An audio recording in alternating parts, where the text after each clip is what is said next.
আপোনালোকে যদি কৃষক লোন পাম বুলি ভাবি আছে তেন্তে এই ভিডিঅ'টো আপোনালোকৰ বাবে। আপোনালোকে এই ভিডিঅ'টোত গম পাব যে কৃষক লোন কেনেকৈ পূৰাব লাগে। এই কৃষক লোনে আপোনালোকৰ চৰকাৰৰ ফালৰ পৰা প্ৰতি বছৰে ৬,০০০কৈ টকা দিয়ে।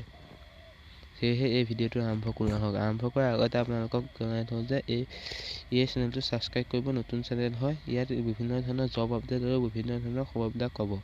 ইয়াত আপোনালোকে এতিয়া গুগলৰ ক্ৰ'ম ব্ৰাউজাৰ বা গুগলতে যাব। গুগলত গৈ আপোনালোকে চাৰ্চ কৰিব pm-kisan.gov.in। এনেকৈ চাৰ্চ কৰাৰ পিছত আপোনালোকে ওপৰত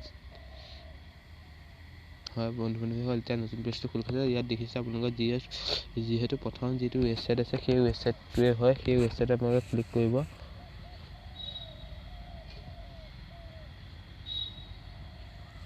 আপোনালোকে ক্লিক কৰাৰ পিছত দেখিব ইয়াত ফাৰ্মাৰ কৰ্ণাৰ যিটো আছে ফাৰ্মাৰ কৰ্ণাৰটোলৈ যাব। ফাৰ্মাৰ কৰ্ণাৰত দেখিব নিউ ফাৰ্মাৰ ৰেজিষ্ট্ৰেশ্যন। ইয়াত আপোনালোকে ক্লিক কৰিব।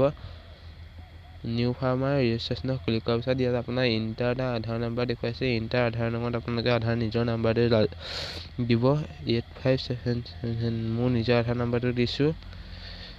আপোনালোকৰ নিজৰ আধাৰ নাম্বাৰটো দি পেলাই ৰেজিষ্টাৰ কৰি ল'ব। ইয়াত আপোনালোকৰ এতিয়া দিব লাগে, আপোনালোকে ইয়াত যিটো কেপচা কোড আছে কেপচা কোডটো দিব লাগে।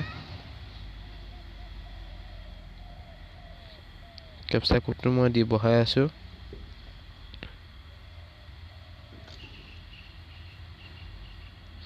এই কেপচা কোডটো বা ক্লিক হেয়াৰ টু কণ্টিনিউ ইয়াত ক্লিক কৰিব। নতুন পেজটো খোল খাইছিলে, কিন্তু মোৰ ইয়াত দেখুৱাইছে this farmer is already registered in PM Kisan portal. মই ইয়াত ৰেজিষ্টাৰ হৈ আছোঁ। ইয়াত আগতে মই লগ ইন কৰি পেলাই ফৰ্মখন পূৰাই থৈছোঁ। পইচা পোৱা নাই, কিন্তু পাম। সেইকাৰণে মোৰ ইয়াত দেখুৱাইছে this farmer is already registered in PM Kisan portal. গতিকে বন্ধু-বান্ধৱীসকল, আপোনালোকে ইয়াক পোৱাৰ পিছত নতুন ফৰ্ম এখন ওলাব। সেইখন একেবাৰে ইজি প্ৰচেছৰ হয়। সেইখন আপোনালোকে পোৱাই পেলাই ইয়াত ৰেজিষ্টাৰ কৰি ল'ব। তেতিয়াও আপোনালোকৰ এনেকৈ দেখুৱাব this farmer is already registered in PM Kisan portal.